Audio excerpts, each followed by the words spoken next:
It's Sunday morning on CBS, and here again is Jane Pauley. TV viewers of a certain age, of course, remember Little House on the Prairie, the beloved series starring Michael Landon. Well, it's back, and Faith Salie has a preview. I hate being inside all day when the prairie is right out here.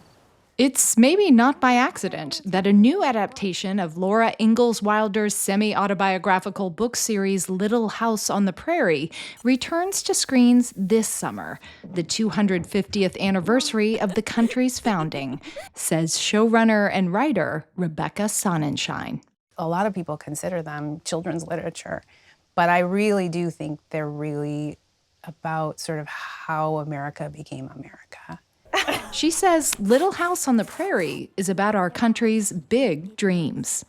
It's all about myth-making. You know, our culture is really wrapped up in the stories we tell about ourselves. And, you know, the Ingalls in the book, they told stories all the time.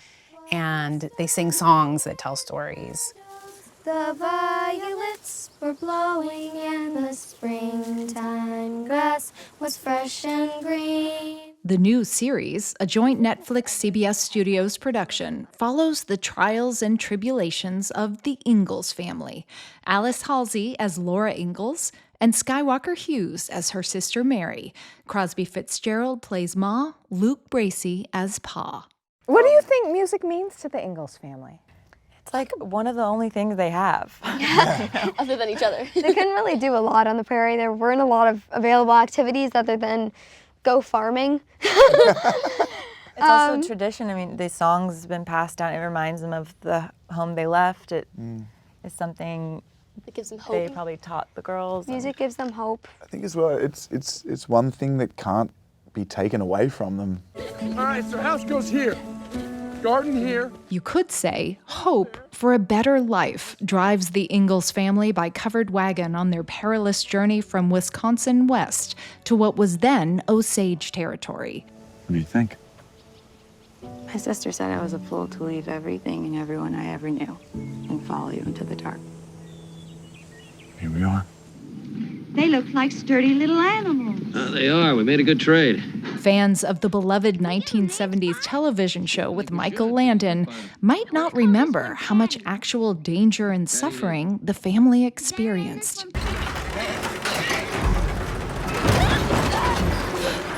The new show was shot in Manitoba, Canada, which provided the big sky and raging rivers.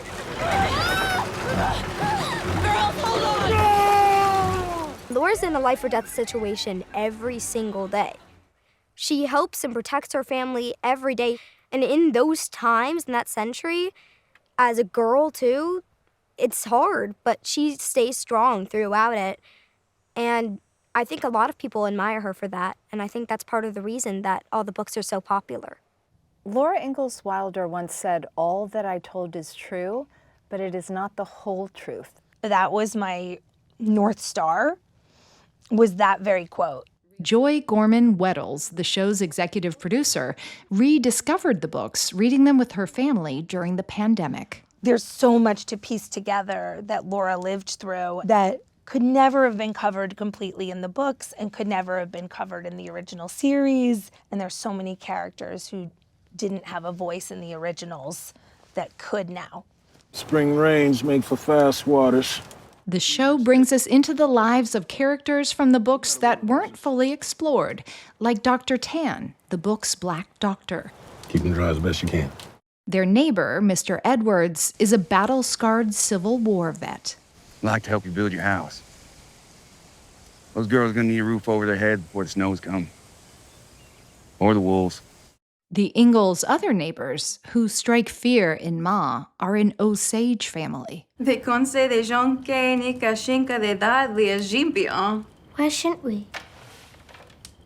There are some critical voices that say, oh no, the show is woke, whatever that means to those critics.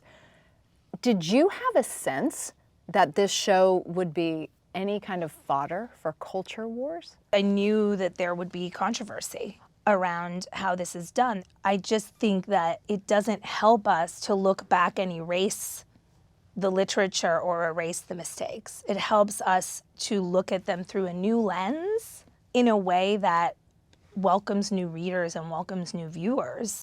And it's that kind of expansive feeling of community that Alice Halsey says Little House is all about.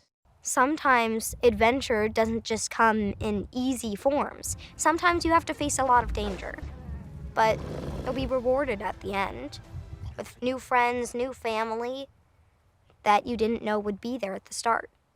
Maybe it leads to another world. That hopeful sentiment strikes at the heart of this Little House. Hope is everything. It's the only thing. The thing I love about Charles is he's always asking the question, what if it's great? And that's a wonderful way to look at life, and that's what he thinks of when he thinks of his family. He wants the best for them, and he just wants to sit there and go, imagine if this is great, and my family's having a great time, and my family's happy, and my family's healthy. Maybe better put in the girls' favorite song from the show, Always Hope. Oh, whistle, and I'll come to you, my lad. Oh, whistle, and I'll come to you, my lad. Though father and mother and I should get mad. Oh, whistle, and I'll come to you, my lad. Gorgeous.